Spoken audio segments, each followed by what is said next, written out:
Happy Tuesday, everyone. This is Dr. Marina Mangano going over another step-by-step safe way to break down a yoga pose. Nothing crazy tonight. We're keeping it simple and foundational. We're going to work on downward facing dog.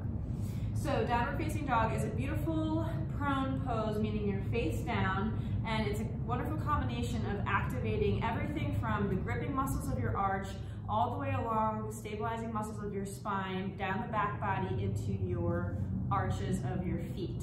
So between palms and feet, there's so much tension and little micro cues that I think just really gets lost in the speed of a lot of classes. So step-by-step process, and then I'll show you a few modifications if this pose is uncomfortable or dangerous for a recent injury of yours.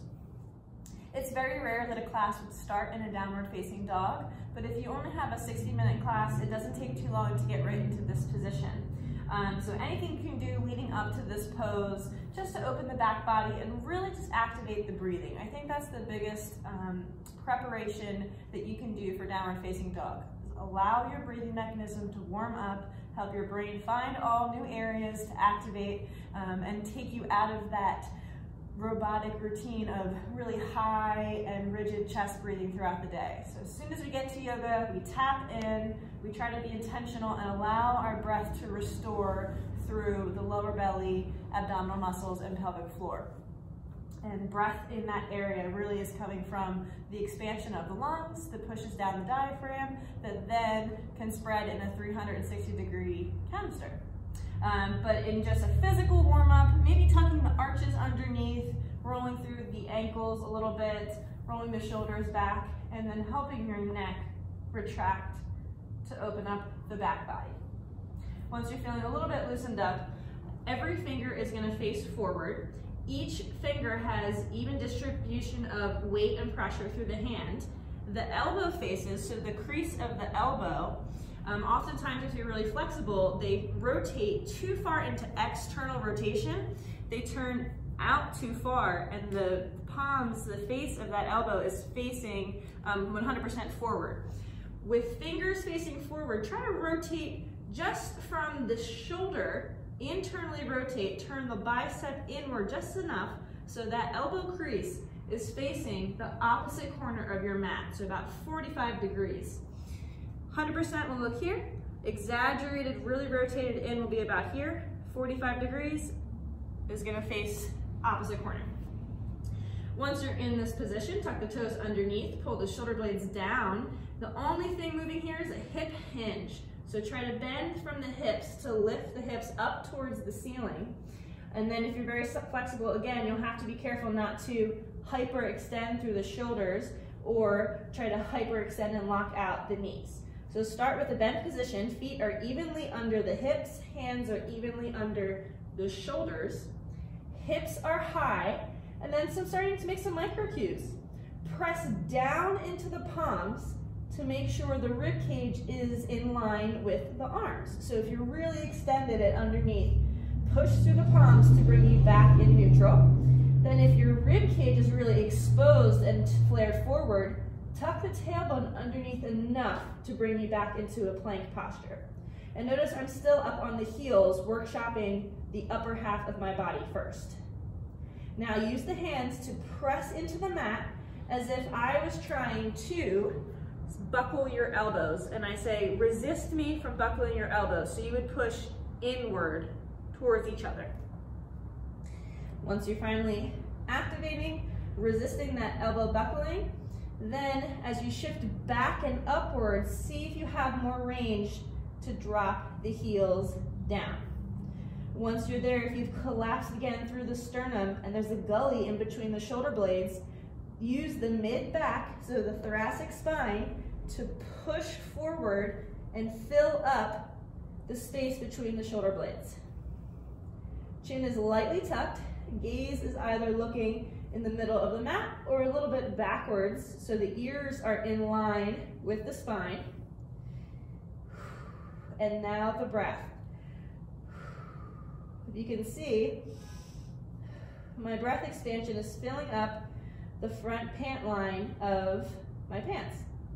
So instead of breathing really high or holding my breath, it's a low abdominal expansion, 360-degree canister of pressure.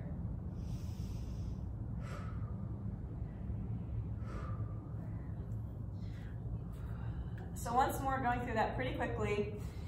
Fingers face forward, elbows are at 45 degrees of the front of the mat. Tuck the toes underneath, lift the hips back and up first until your rib cage, tailbone, ears are all in line with your biceps. Push into the palms to resist someone buckling your elbows. Fill up the mid-spine in between the shoulder blades.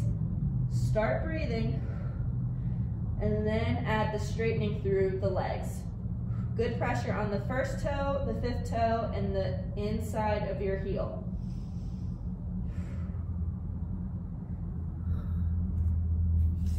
So nothing fancy.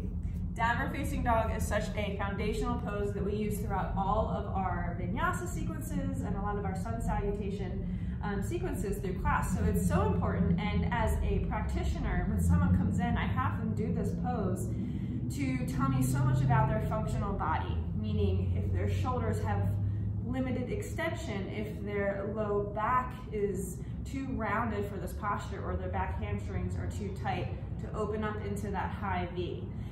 So workshopping into this pose, the last thing I do is straighten the legs. So if you have a very limited hamstring length, it's so important to build the upper body, because that's where the stability and the foundation of your core breath is coming from. So any type of position here is working your way towards lengthening. The more stable you are in the upper system, the more integrated your breathing is in the core system, you will eventually create length through the lower body and that entire posterior fascial chain. A lot of people who have had a recent disc herniation or some type of low back trauma, flexion like that makes you feel nervous. And what happens is most people hurt a disc when they flex forward or they catch something. It's a flexion mechanism of injury. So the disc protrudes, goes towards the posterior part of your spine. Then anytime you flex this, it's like when you cut your knuckle. The more times you flex that knuckle, the longer it takes for the scab to heal. So when you're in a fresh, acute situation, we try not to recommend a lot of lumbar flexion, but you do not need to flex your lumbar spine if you have all these other mechanisms in place. So if you are someone who cannot bend right now, hip hinge is your best friend. So even more exaggerated, I'll keep my knees really close to the spine. So I'm in extension right now. Here's more of a neutral position. Shift away from your hands, and then as soon as you feel like you're gonna start to hurt your back, lift the hips up. Deep knee bend, and the spine is in neutral to relative extension, like the pelvis is actually dunking forward.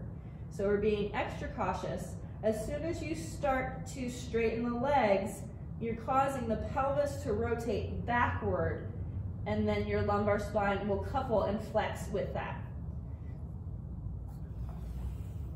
So bend the knees, increase your hip hinge, keep your upper body in plank safe, avoid that deep flexion while you're seeking treatment and having someone teach you how to stabilize that segment that's been damaged. So, not your traditional downward facing dog, but try those stabilization cues and let me know if you have any questions. Have a great night.